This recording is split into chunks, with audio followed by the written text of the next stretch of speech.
받아가겠습니다. 하나님은 살아계십니다. 말씀, 하나님은 살아계십니다. 한 번 더 해야 되는데요.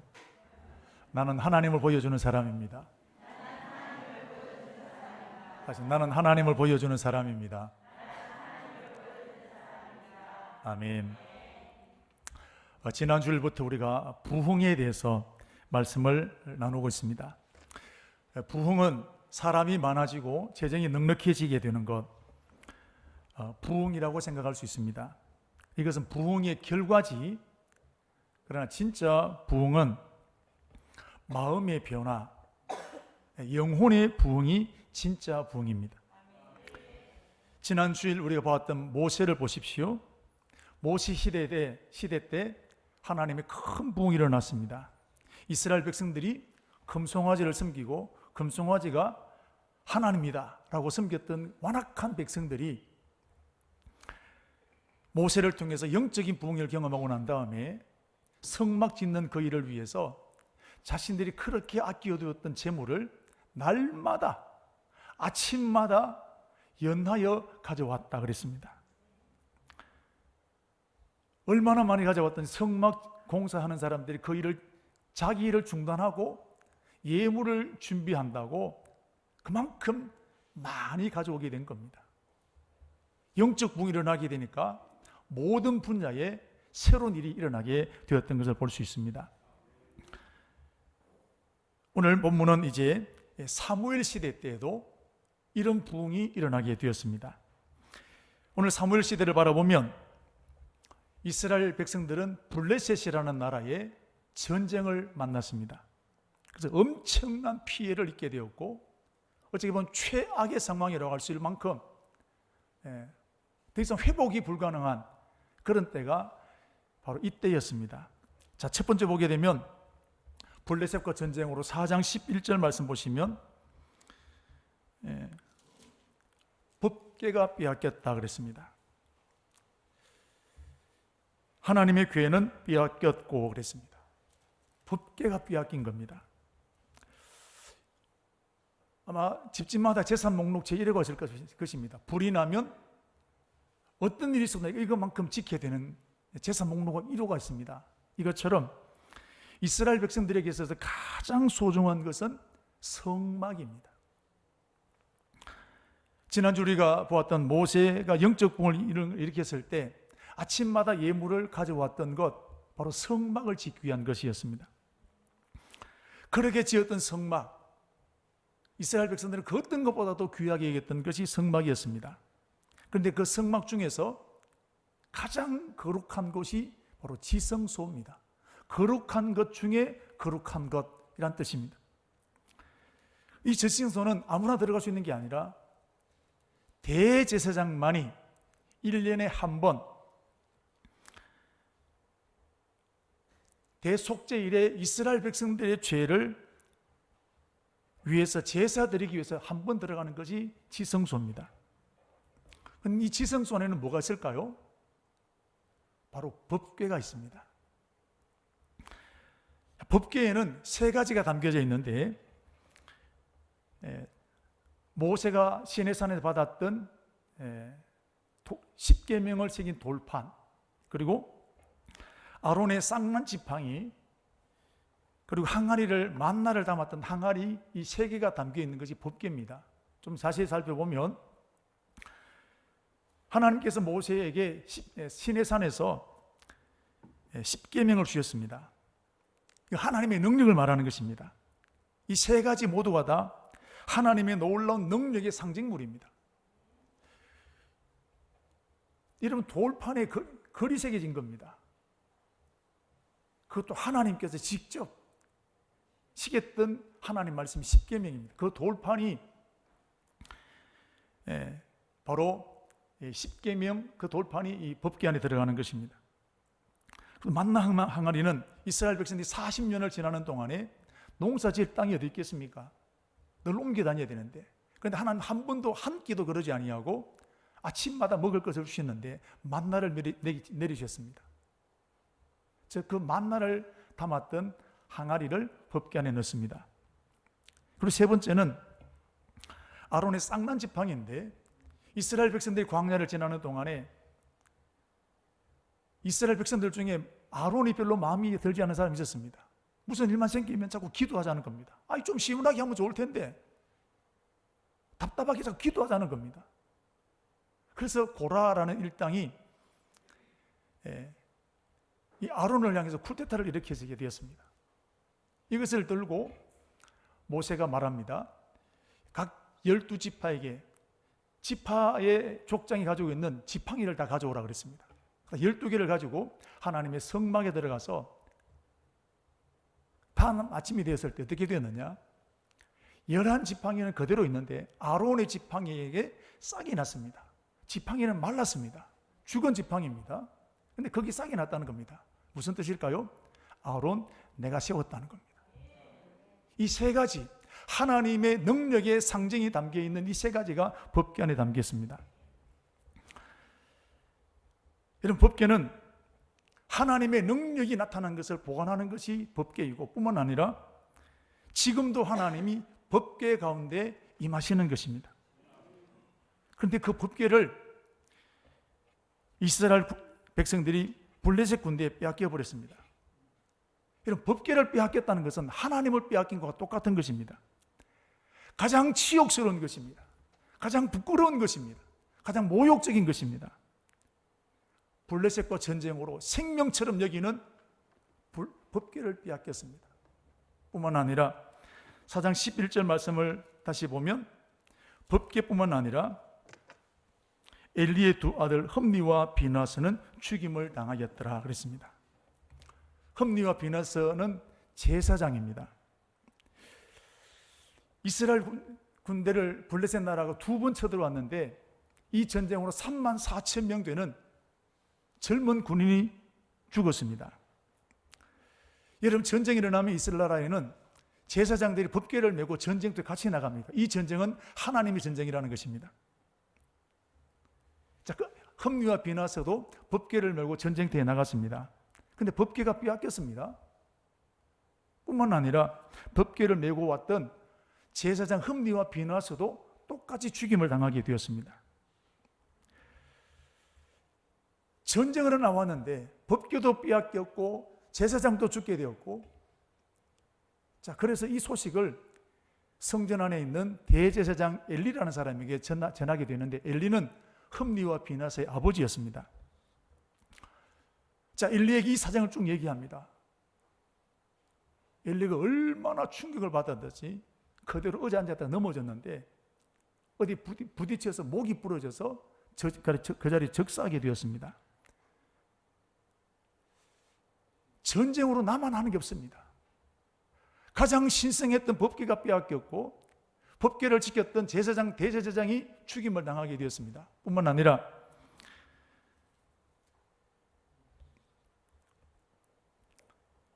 그러니까 이스라엘 백성들에게 얼마나 큰 충격이 오겠습니까?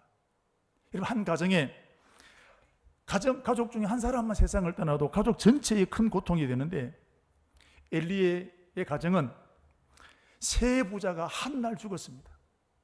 이 세 사람은 그냥 일반 핑민이 아닙니다. 이스라엘 나라의 영적 지도자들입니다. 영적 지도자 세 사람이 한순간에 죽임을 당하게 합니다. 이건 곧 이스라엘 나라가 망한 것과 똑같은 것입니다. 하나님께서 이 나라를 심판하신 겁니다. 뿐만 아니라 오늘 6장 14절 읽었던 말씀을 보시면 7장 14절 말씀을 보시면 에그론에서 가드까지 땅이 빼앗긴 겁니다. 원래는 이스라엘 나라였는데 블레셋 나라에 빼앗기게 된 것입니다. 이 땅은 쓸모없는 땅이 아닙니다. 버림받은 황무지가 아닙니다. 가장 비옥한 땅입니다. 그런데 이곳을 빼앗겼습니다. 자, 이렇게 전쟁으로 이스라엘 나라는 완전히 망하게 되었습니다. 더 충격적인 것은 하나님의 심판을 받았다는 거예요. 전쟁은 질 수도 있습니다. 그러나 하나님의 심판을 받았다는 것이 참기 어려운 모욕입니다. 그런데 문제는 여기서 끝난 것이 아니라 이것으로 전쟁이 끝난 것이 아닙니다. 블레셋 군대가 잠시 전쟁을 숨 고르고 있습니다. 다시 전쟁을 일으킬 수 있는 좋은 기회를 엿보고 있는 그런 상황입니다. 그런데 이스라엘 나라는 법궤도 없죠, 제사장도 없죠, 자기들을 이끌어 나갈 영적 지도자도 없습니다. 그러므로 이스라엘 백성들은 극도로 불안한 상태, 뭘 하나 하더라도 손에 잡히지 않는 극도로 불안한 상태가 지금 이스라엘 백성들의 상황의 모습입니다. 자, 그렇다면 왜 이런 일이 일어났을까요? 군사적인 힘이 약해서 그랬을까요? 정치 지도자가 없어서 그렇게 되었을까요? 아닙니다. 하나님 앞에 범죄했기 때문입니다.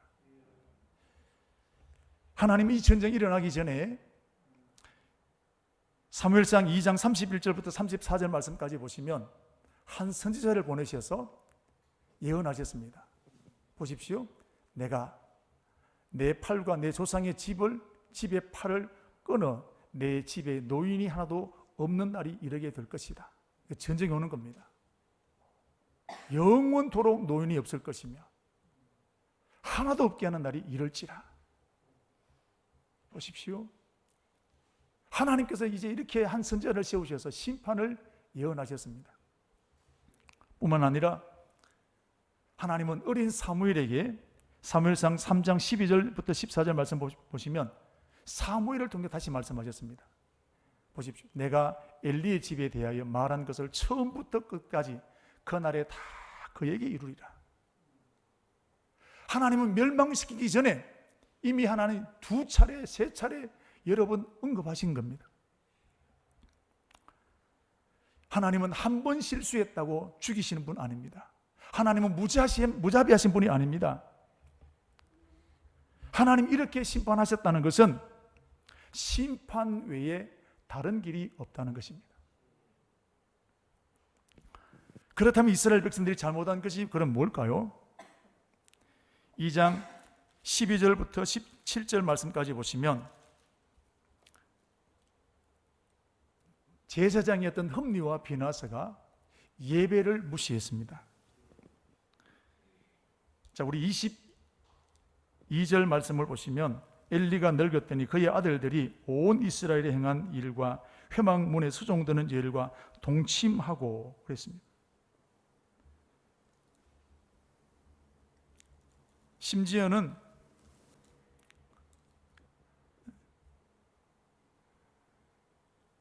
자, 이런 일들이 지금 다른 사람도 아닌 제사장들 사이에서 일어나게 된 겁니다. 12절 말씀에도 엘리의 아들들은 행실이 나빠 여호와를 알지 못하였더라. 그 제사장들이 백성이 행하는 관습은 이러하니 어떤 사람이 제사를 드리려고 그 고기를 삶을 때에 제사장의 사환이 손에 3살 갈고리를 가지고 와서 그것으로 냄비에나 솥에나 큰 솥에나 가마에 찔러 넣고 갈고리에 걸려 나오는 것은 제사장이 자기 것으로 가지되 예배 질서 다 무너뜨린 겁니다. 하나님이 예배 질서를 세워 놓으셨는데 누가 제사장이 다 무시하고 나가는 겁니다.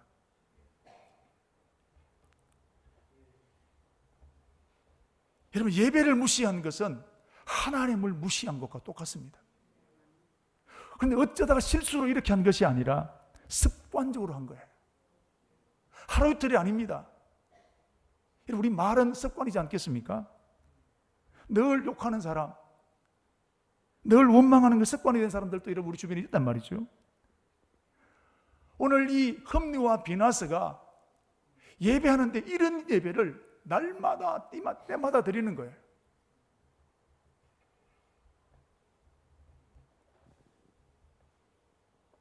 다른 사람도 아닌 제사장들이 제사장이 이런 짓을 했다라는 것은 이스라엘 백성들 전체가 타락한 것과 똑같은 것입니다. 이런 이스라엘 백성들 충고나 야단친다고 될 일이 아닙니다. 심판 아니고는 방법이 없습니다. 그래서 하나님은 블레셋 나라가 쳐들어와서 하나님의 상징 법궤를 빼앗아가 버리게 되었고 제사장이었던 흠니와 비나스 엘리 제사장까지도 이름 죽게 된 걸 보게 됩니다.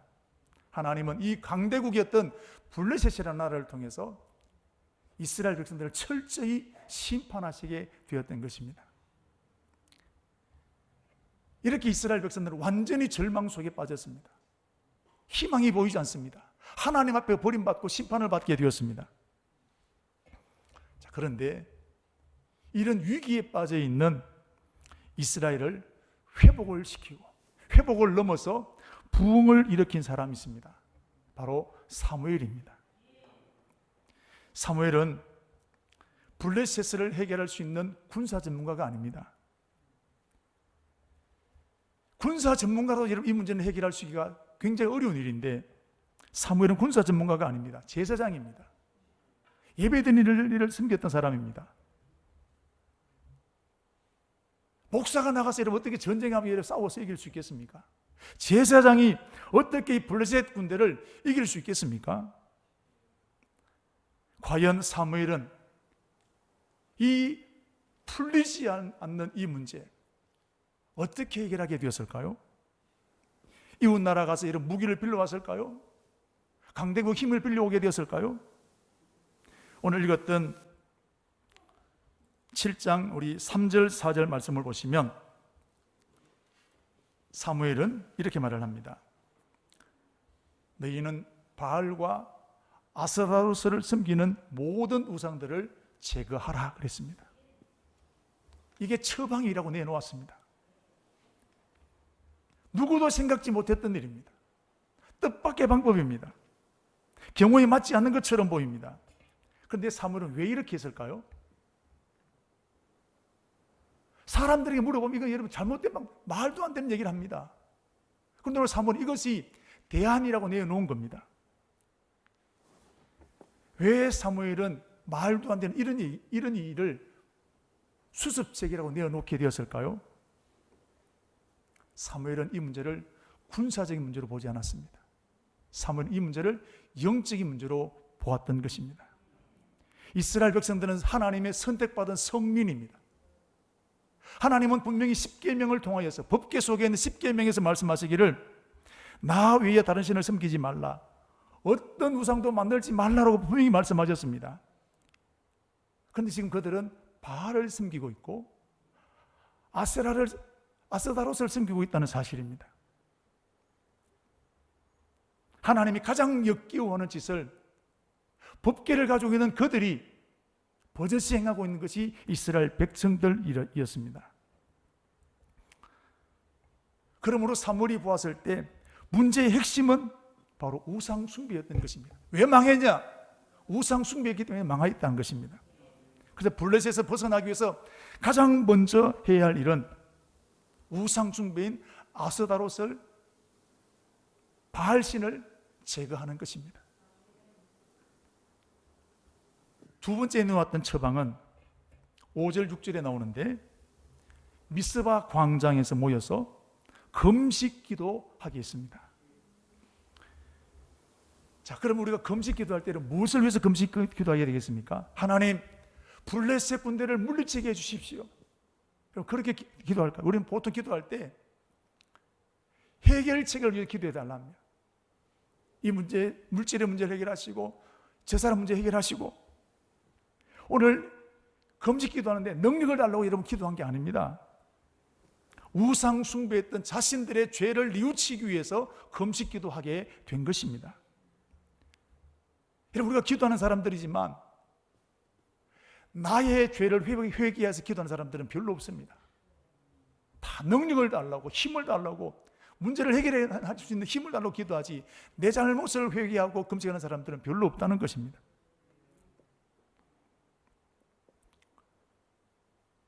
사무엘은 회개하고 금식하는 이것이야말로 블레셋으로부터 벗어날 수 있는 유일한 해결책이라고 보았던 것입니다. 하나님은 금식 기도에 대해서 이렇게 약속하셨습니다. 요엘서 2장 12절 14절 말씀까지 보시면 우리 같이 한번 읽도록 하겠습니다.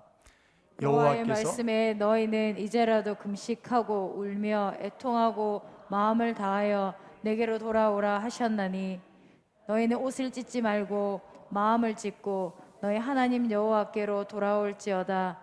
그는 은혜로우시며 자비로우시며 노하기를 더디하시며 인애가 크시사 뜻을 돌이켜 재앙을 내리지 아니하시나니 주께서 혹시 마음과 뜻을 돌이키시고 그 뒤에 복을 내리사 너희 하나님 여호와께 소제와 전제를 드리게 하지 아니실는지 12절 누가 보시면 알겠느냐.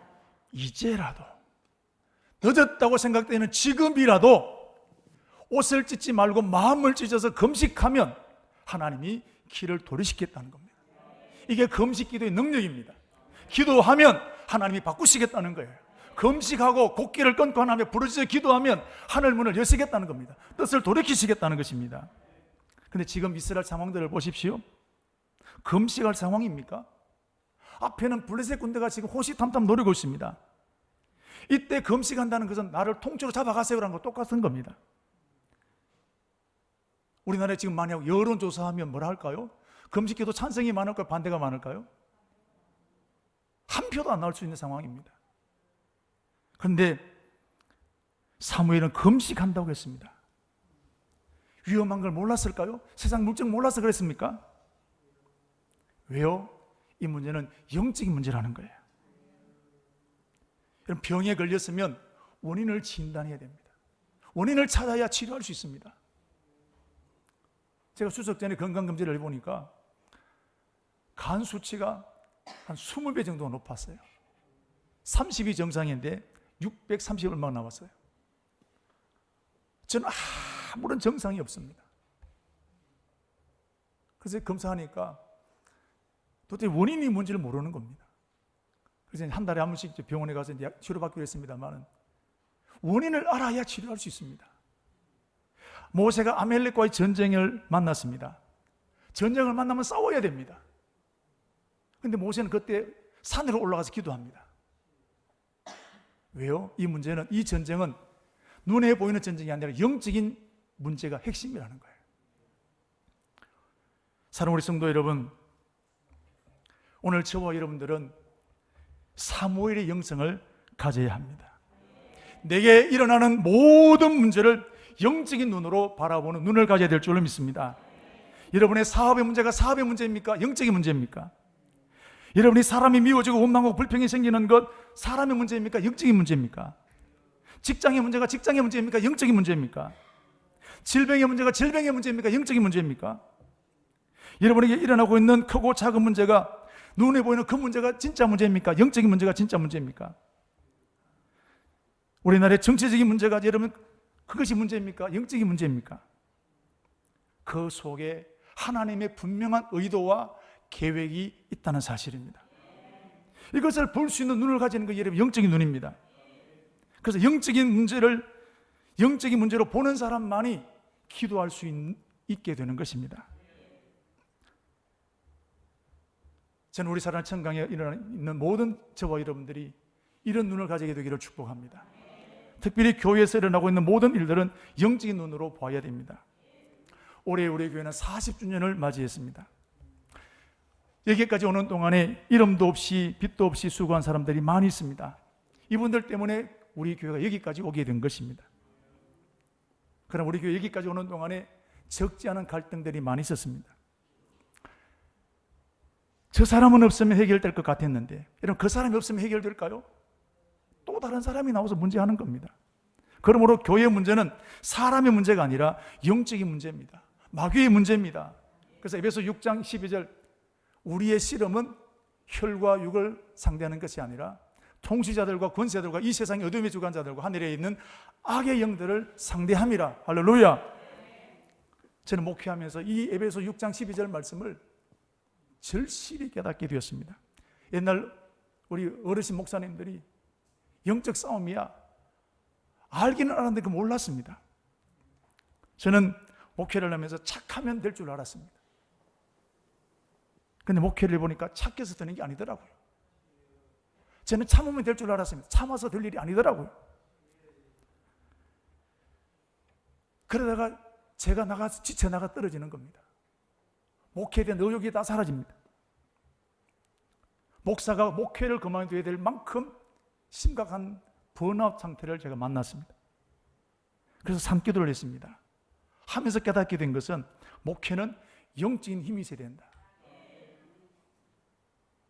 마귀의 세력을 결박시키는 영적인 힘이 있어야 된다는 것을 절실히 깨닫게 되었습니다. 그래서 지금도 제가 그걸 깨닫고 난 다음에 새벽에 계속해서 기도하는 겁니다. 하나님께서 제게 우리에게 주시는 감동이 있습니다. 부담이 있습니다. 그래서 우리 청강교회가 이 시대에 하나님을 무시하는 이 시대 가운데 하나님이 살아계신 것을 보여주는 교회가 되어야 된다는 사실입니다. 우리 교회가 자꾸 그런 부담을 주시는 겁니다. 그럼 우리 교회가 지금 어떤 모습입니까? 그 교회의 영적인 상태를 알려고 하면 예배 드리는 것을 보면 단순간에 알아낼 수 있습니다. 예배를 소중히 여기고 예배에 온 마음을 다해서 하는 교회는 영적으로 깨어있는 교회입니다. 여러분, 우리 교회 예배는 어떻습니까? 사모함이 있습니까? 오늘 우리 모습 가운데 흠리와 변호사 같은 모습은 별로 없습니까? 법궤를 빼앗겼던 이스라엘 당시의 모습은 없으신가요?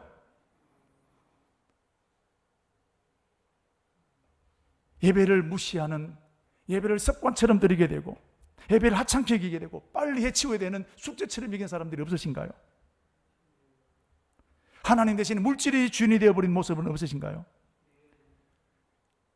교회는 다니고 있지만 형식적인 신앙의 모습은 없으신가요? 그리고 기도하지 않으려고 합니다. 일주일에 1시간 이상 기도하는 거 쉽지 않습니다. 지금 특별히 교회는 부르짖는 기도가 사라집니다. 철야 기도가 사라집니다. 금식 기도가 사라지고 있습니다. 한국 교회 하면 기도하는 교회였습니다. 부르짖는 교회였습니다.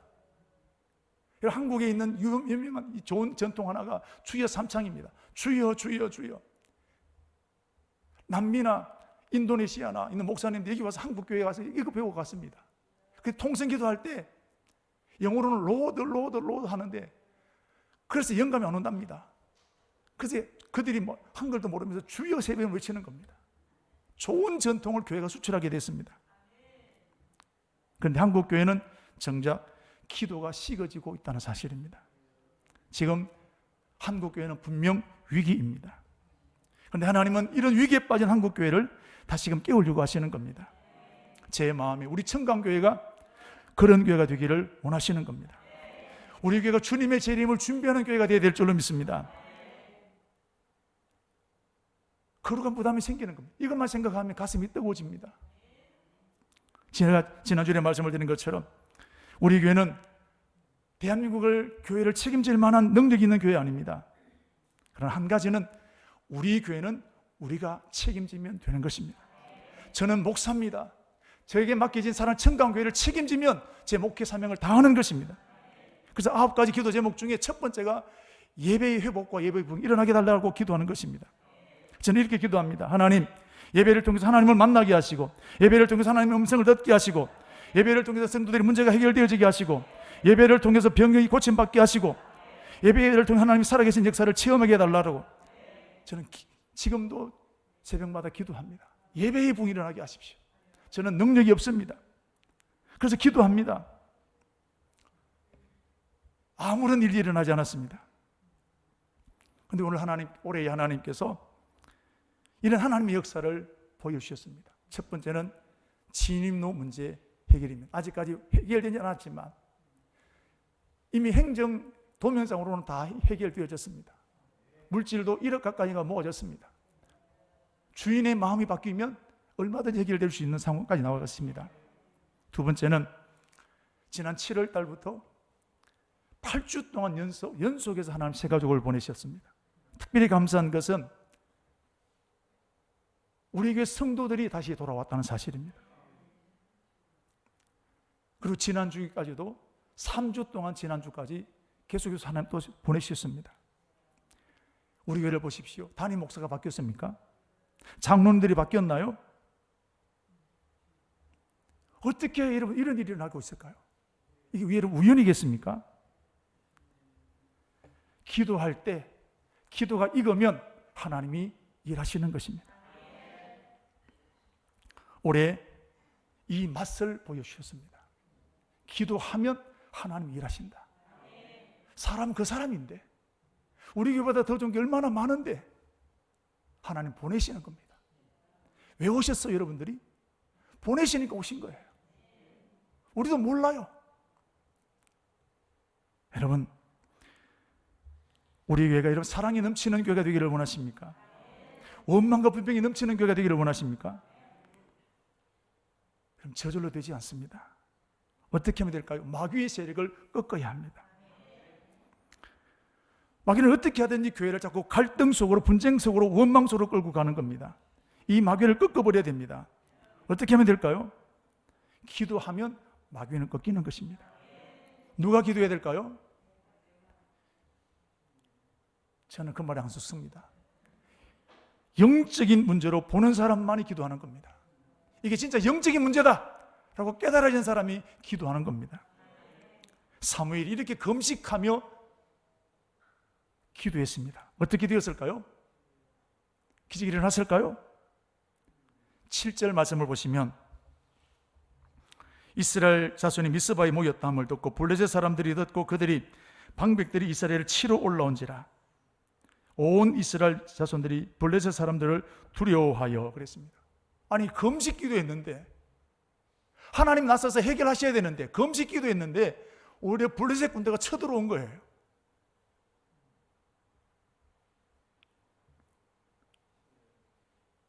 기도하면 하나님 역사하신다 했는데 눈에 보이는 현실은 더 나빠진 거예요. 사무엘이 아마 굉장히 낙심했을 겁니다. 사무엘이 싫어했던 사람들 뭐라 했을까요? 봐라, 기도하면 된다고 했는데 왜 안 됐냐? 네 기도가 능력 없네? 비난했을 겁니다. 오늘 우리들 여러분 기도했는데 더 나빠질 때가 있습니다. 낙심이 더 오게 됩니다.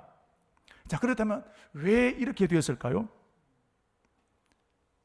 숨어있던 마귀가 더 이상 숨을 곳이 없어서 발악하기 때문에 그렇습니다. 귀신이 쫓겨나갈 때 마지막 발악하지 않습니까? 더 이상 숨을 곳이 없으니까.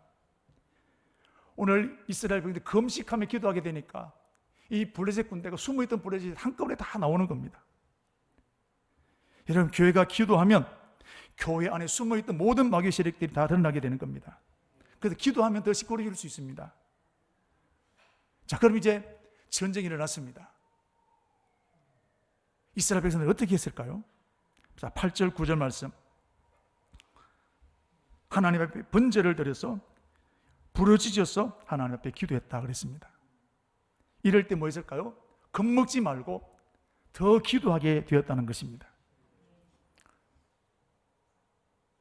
이렇게 열심히 기도한 10절 말씀 보십시오. 10절 사무엘이 번제를 드릴 때 블레셋 사람이 이스라엘과 싸우려고 가까이 왔다 그랬습니다. 아니 번제까지 드렸는데 이제는 전쟁이 지금 코앞에 왔습니다. 군인들이 쳐들어왔습니다. 질식할 상황입니다. 까무러칠 상황입니다.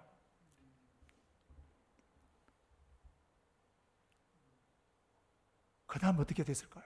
10절 말씀 보시면 그날에 가까이 오는 그날에 여호와께서 블레셋 사람에게 큰 우레를 벌하여 그들을 어지럽게 하시니 그들이 이스라엘 앞에서 패한지라. 할렐루야. 겁먹어야 될 상황에 겁먹지 않고 더 기도하게 되었을 때 마귀의 권세는 무너지게 되었던 것입니다. 하나님이 완전한 승리를 주셨습니다. 사무엘은 이렇게 하나님이 살아계신 것을 확실하게 보여주었던 것입니다. 그래서 그 기념에서 에벤에셀, 여기까지 도우셨다는 기념도를 만들게 된 것입니다. 우리 교회가 바로 이때에 사무엘처럼 하나님을 보여주는 교회가 되어야 될 줄로 믿습니다. 영적인 힘을 잃어가고 있는 이때에 하나님 우리 교회를 통해서 오늘도 이 일을 이루기를 원하십니다. 저와 여러분이 사무엘이 되시기를 축복합니다.